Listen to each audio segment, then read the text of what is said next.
Bonjour Margot. De mars 1942 à septembre 1944, 79 convois ont quitté la France en direction des camps de concentration et des centres de mise à mort d'Auschwitz, Sobibor, Majdanek, Kaunas-Reval, Ravensbrück, Buchenwald, Bergen-Belsen et Sachsenhausen, emportant vers la mort 76 000 juifs de France dont seulement 2500 ont survécu. La semaine dernière, j'évoquais la mémoire de Pierre Masse, figure du franco-judaïsme, déporté le 30 septembre 1942 par le convoi 39. Quelques jours auparavant l'avait précédé de Drancy à Birkenau, un de ses anciens clients, Bernard Nathan, homme d'affaires, producteur, génie du cinéma, déporté le 25 septembre 1942 par le convoi 37. Bernard Nathan, celui qui fit entrer l'industrie cinématographique française dans la modernité, avant de devenir le juif le plus haï de France après Stavisky. Bernard Nathan porte dès sa naissance les signes du destin. Il naît sous le nom de Naoum Tansaf, le 14 juillet 1886 à Yassy.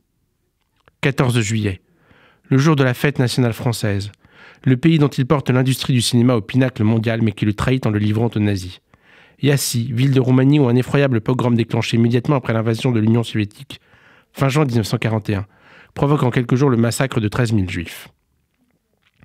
Né dans la petite bourgeoisie juive de Moldavie, Nathan fait à l'université de Yassy des études de chimie qui lui permettent de devenir projectionniste quand il émigre en France à l'âge de 20 ans. Là, il rencontre Marie-Louise Chatillon, de 5 ans son aînée. Peu importe les conventions sociales, ils s'aiment et forment à partir de 1909 un couple qui demeurera toujours uni malgré les épreuves de la vie. Marie-Louise est catholique mais Nathan ne se convertit pas. Son mariage déjà est une marque de la volonté d'assimilation de Nathan, qui ne pratique pas la religion juive mais ne la renie pas. Août 1914. C'est la guerre. Nathan donne une deuxième preuve de son assimilation en se portant volontaire au sein de la Légion étrangère.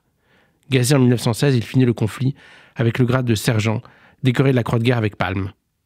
En considération de cet engagement, il est naturalisé le 17 février 1921. C'est le plus beau jour de sa vie. Naoum Tansaf devient Bernard Nathan. Revenu à la vie civile, il reprend aussitôt ses activités cinématographiques avec succès. Son credo, moderniser, innover, rationaliser. Il comprend l'intérêt de maîtriser la chaîne de valeur et pratique l'intégration verticale.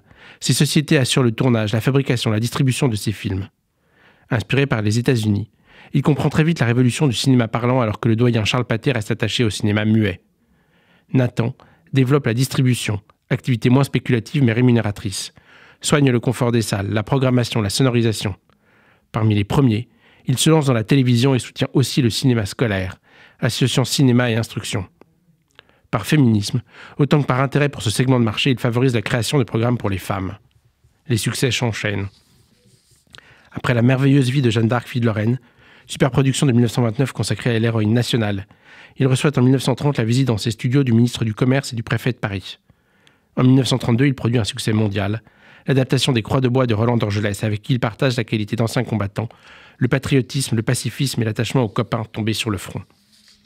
Mais malgré les fêtes somptueuses qu'il donne, Nathan n'est pas accepté par la bonne société qui continue à voir en lui le juif, l'étranger, le franc-maçon. À partir de 1931, la crise de Wall Street touche la France, les faillites se succèdent. Les sociétés de Nathan qui se sont beaucoup endettées pour investir doivent en urgence réduire la voilure. En 1935 commencent les procédures judiciaires entamées par ses concurrents et ses anciens partenaires industriels et financiers qui le lâchent. Dans un contexte international menaçant, alors que l'antisémitisme se propage dans l'Europe des années 30, pour le monde du cinéma, Nathan redevient Tansaf. Bien que ses studios tournent à plein régime, les plaintes entraînent une perquisition puis un jugement de faillite fin 1935. Nouvelles procédures qui aboutissent à l'arrestation de Nathan le 20 décembre 1938. La descente aux enfers commence. Emprisonné à la prison de la Santé, Nathan est accablé par la presse antisémite, autant que par des juges satisfaits de faire tomber un puissant. À l'issue du procès le 2 juin 1939, le tribunal suit presque les réquisitions du procureur qui a demandé la peine maximale. Nathan est condamné à 4 ans d'emprisonnement malgré l'absence de tout enrichissement personnel. En appel, la condamnation est même portée à 5 ans, le 12 juillet 1941.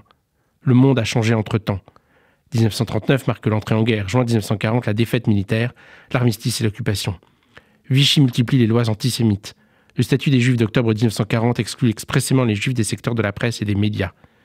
Vichy entend combattre leur influence prétendument pernicieuse. Aussi lors de l'exposition Le Juif et la France organisée par les nazis au Palais Berlitz en septembre 1941.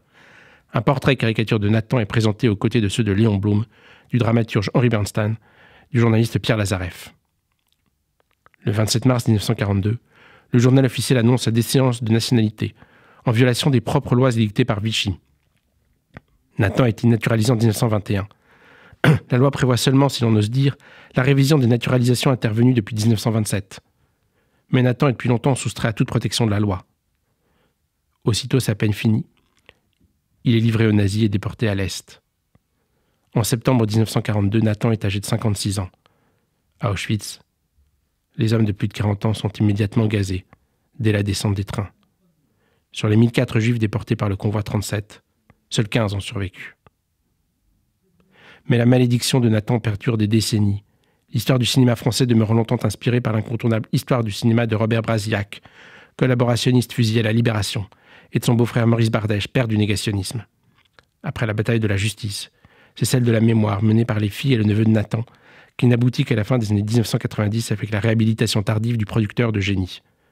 Comme le titre l'historienne Dominique Missica dans l'ouvrage qu'elle vient de lui consacrer, l'affaire Bernard Nathan est le symbole maudit des années sombres du cinéma français.